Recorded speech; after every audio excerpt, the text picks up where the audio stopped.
વડોદરા શહેરના બકડાવાડી વિસ્તારમાં ચાલતા વિદેશી દારૂના વેપલા પર પીસીબી પોલીસે દરોડો પાડ્યો છે। વિદેશી દારૂનો જથ્થો ભરેલી સ્કોર્પિયો સહિત 2 ટુ વ્હીલર પણ જપ્ત કરવામાં આવી। પીસીબી પોલીસને બાતમી મળી હતી કે બકરાવાડી વિસ્તારમાં બુટલેગર દ્વારા સ્કોર્પિયો ગાડીમાં વિદેશી દારૂનો જથ્થો છુપાડવામાં આવ્યો છે।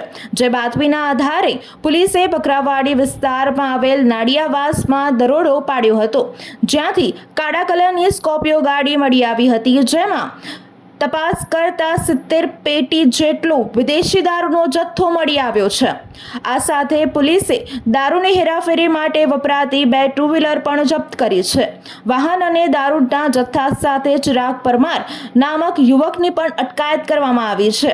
આ માલ કોનો છે અને દારૂનો વેપલો કેટલા સમયથી ચાલતો હતો અને આ દારૂ કોને આપવાનો હતો તે અંગે પોલીસે તપાસ શરૂ કરી છે।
વડોદરાના સમાચાર જુઓ તથા આપણી ચેનલને સબસ્ક્રાઇબ કરો અથવા સંપર્ક કરો।